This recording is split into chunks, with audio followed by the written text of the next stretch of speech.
গগনপুর রাজ্যের রাজপ্রাসাদে চলছিল এক গম্ভীর সভা। রাজা সূর্যমোহন স্বর্ণাসনে বসে আছেন, আর তার সামনে দাঁড়িয়ে তার কন্যা রাজকুমারী মধুমতি। আমি নিজে আমার জীবনসঙ্গী খুঁজব পিতা। রাজকুমারীর কণ্ঠে দৃঢ়তা।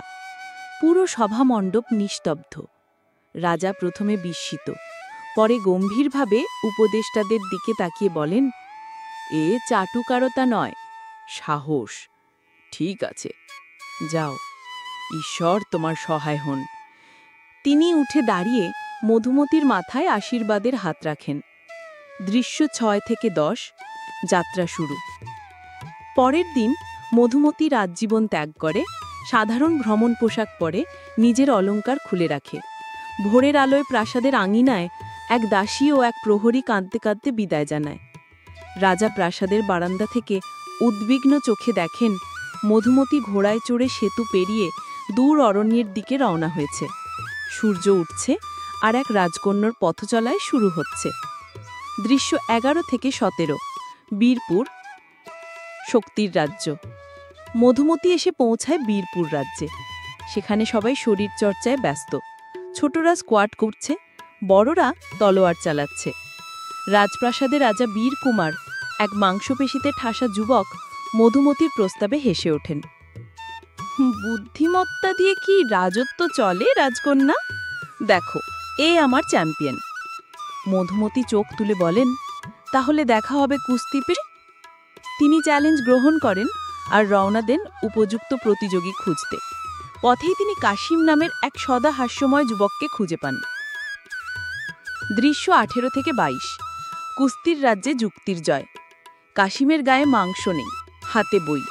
বীরকুমার হেসে বলেন, এই বুঝি তোমার বীর? কিন্তু কাশিম শান্তভাবে নত হয়ে বলে, বল ও বলয় দুটোই ঘোরে, পার্থক্য বুদ্ধিতে। মধুমতি যুক্তি দিয়ে বোঝান, তাকেই দরকার যে রাজ্য চালাতে পারে, শুধু লড়তে নয়।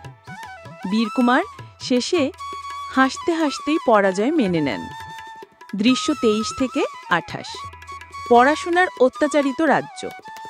পরবর্তী রাজ্য। সবাই বই পড়ছে, হাসি নেই, খেলা নেই। শিশুদের মুখে কবিতা, হাতে বই।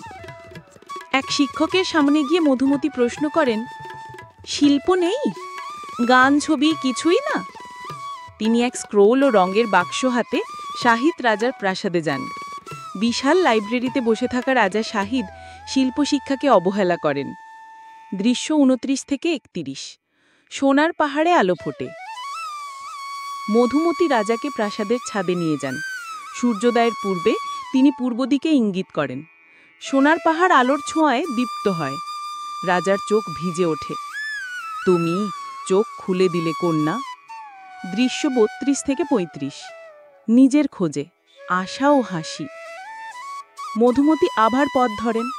বন পথ ধরে হেঁটে যেতে যেতে নিজের ছায়া দেখে প্রশ্ন করেন, আমি কি পাবো সেই সঠিক পুরুষটিকে?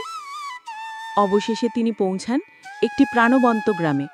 ফুল, খেলা, গান আর হাসিতে ভরপুর। বাজারে মানুষ নাচছে, আর মধুমতি আনন্দে হাসছেন। দৃশ্য ৩৬ থেকে ৪০। রূপকুমারের সাথে পরিচয়। সেখানেই এক সাধারণ যুবক রূপকুমার ছদ্মবেশে মধুমতির কাছে এসে হাসেন। তারা একসাথে হাঁটেন, গল্প করেন। মধুমতি দেখতে পান গ্রামে একটা বক্সে মানুষ অভিযোগপত্র দিচ্ছে। অসাধারণ, বলেন তিনি। এক বৃদ্ধ কাঠুরে হেসে মুখে বলেন, এই তো রাজা, মানুষের কথা শোনে। দৃশ্য ৪১ থেকে ৪৪। আতিথেয়তা ও সন্ধ্যা। রূপকুমার মধুমতিকে নিজের কুঁড়ে ঘরে নিয়ে যান। মাটির হাঁড়ি, খড়ের বিছানা আর পান্তা ভাত। মধুমতি কিছুটা বিভ্রান্ত। রাতে খড়ের বিছানায় শুয়ে জানালায় চাঁদের আলো পড়ছে। তার হৃদয়ে এক অদ্ভুত শান্তি। দৃশ্য ৪৫ থেকে ৪৮।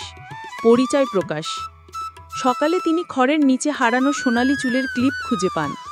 হঠাৎ রূপকুমার রাজকীয় পোশাকে ফিরে আসেন। আমি রূপকুমার, পাশের রাজ্যের যুবরাজ। মধুমতি বিস্ময় মুখে হাত দিয়ে তাকিয়ে থাকেন। তারপর ধীরে ধীরে এক আনন্দমাখা হাসি তার মুখে ফুটে ওঠে।